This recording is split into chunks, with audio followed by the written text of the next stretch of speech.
แผนกสาธารณสุขแข้งหลวงพระบางจัดกองประชุมสรุปการจัดตั้ง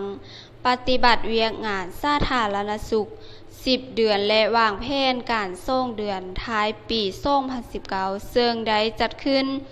ในวันที่13 พฤศจิกายนนี้อยู่ห้องประชุมของแผนก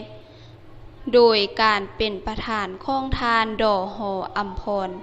พลามิไสหัวหน้าแผนกสาธารณสุขแข้งมีห้องแผนกต่างหน้าห้องการสาธารณสุขเมือง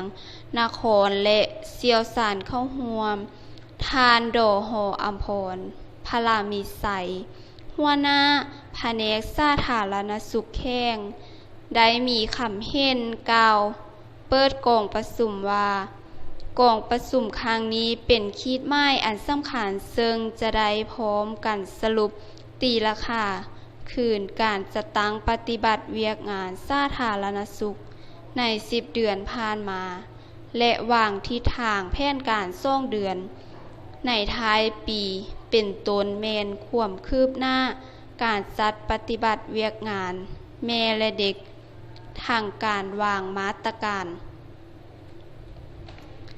คาดคะเนพ้นได้รับโครง10 ตัวชีวัดโครงแผนกสาธารณสุขวางออกโดยเฉพาะบรรดาคาดคะเนที่ยังอ่อนคงตัวเพื่อพร้อมกันแก้ไขอย่างเด็ดขาดให้บรรลุผลสำเร็จตามคาดหมายที่วางไว้พร้อมนี้กองประชุมยังจะได้แลกเปลี่ยนบทเรียนประกอบคำคิดเห็นใส่บรรดาเนื้อในและคาดหมายสู่สนการปรับปรุงผลงานโครงการของแข้งเมืองนครให้ละเอียดจัดแจงเพื่อนำเสนอเข้าแผนของกระทรวงสาธารณสุขในปี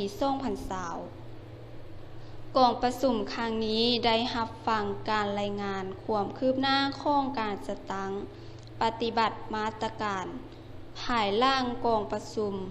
เดือนกันยาคาดคะเนพ้นได้รับโครง10 ชีวัดพร้อมนี้บรรดาเมืองจะได้นำเสนอความคืบหน้าการจัดตั้งปฏิบัติเวียกงานแม่และเด็กรวมทั้ง10 ตัวชีวัดที่เมืองจัดตั้งปฏิบัติเพื่อโซก5 วิธีการวางมาตรการแก้ไขในเดือนท้ายปีให้มีผลสำเร็จ